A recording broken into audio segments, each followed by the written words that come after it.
Pero bago natin lihahin mga paps, babrushin muna natin. Ito makikita ninyo, daming dumi. Yan no. Yan no, pansinin nyo, daming dumi. Brushin muna bago natin lihahin. Magbabaklas pala tayo ng gulong natin ngayon mga paps. Ang purpose niyan para palakasin yung preno natin. Kasi kahit tawag dito mga paps, yan ito, kahit malalim, mababaw pa naman. May preno siya pero hindi ganun kalakasan. Kasi malamang marumi na yung brake shoe. Kaya ang gagawin natin, lilinisan natin yung brake shoe tsaka yung brake drum.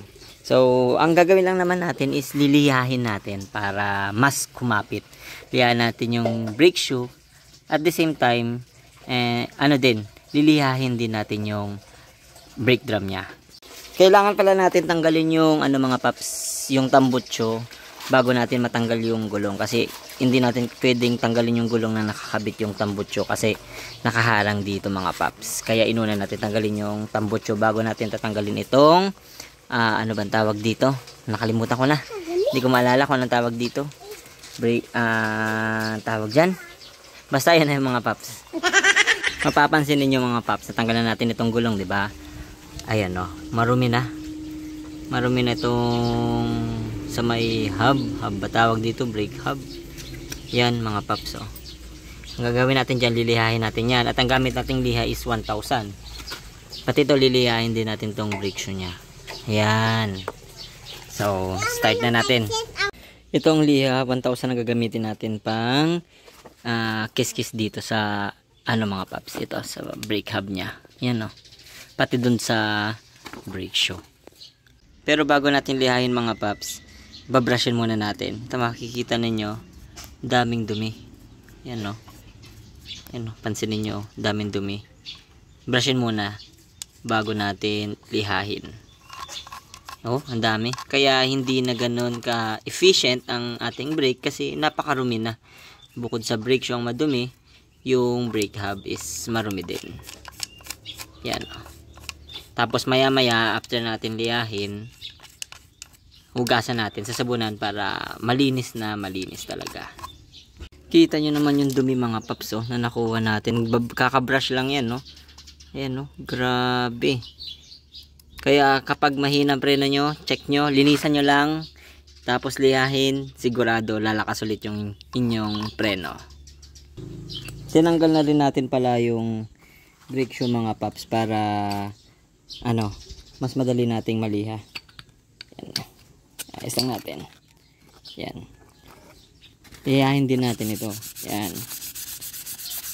Para syempre tinanggal ko na rin para tawag doon, masabunan din natin pagkatapos natin lihahin mamaya. Ito. Yan, pagpatuloy mo lang ito baka kabilaan mga paps. Yan. Tanggalin lang natin yung mga yung pagkatapos brushin, tanggalin lang natin yung mga nakadikit pa. Kasi hindi matatanggal talaga ng brush lang. Kaya liha. 1,000 na para hindi magasgas talaga mga paps. Ayan. Ito lang mga paps. Lihahin lang natin pagkatapos natin i-brush ito. Paikot lang yan mga paps. Hanggang sa natanggal nyo na yung mga dumi na nakadikit. Huwag kayong gagamit ng lihang magaspang mga paps tayo, mga 200, 300. Huwag hata, sisirain niya yung brake hub nyo yun mga paps. Pagkatapos mo liyahin mga paps, yan, sasabunan nyo lang yan para matanggal yung mga parang alikabok na napaglihahan dito sa brake shoe. Ganon din mamaya yan sa brake hub. Ganon din dito sa napaglihahan mga paps. Sasabunan natin yan. Tapos anlawan natin yan mamaya. Yan o. Yung mga dumi. Naliha na. Nasabunan pa. Tapos may anlawan natin. Goods na goods yan. Natapos na liyahin at sabunan mga paps. Naanlawan na rin. Ito mga paps. Ayan o. Malinis na ulit. Ganon din itong sa brake hub. Yan. Naanlawan na rin. So, ang ginawa ko din dito mga paps, sinabunan ko rin, pinunasan. Ayan, hindi makita masyadong yan. Sinabunan at pinunasan ko rin ito mga paps. Hindi ko na niliha, kaya yan medyo maitim pa. Pero wala na yung mga alikabok niyan mga paps. At kakabit na lang. Pag nagawa nyo ito mga paps, sigurado yung preno nyo ulit sa likod is napakalakas na naman ulit, parang dati lang.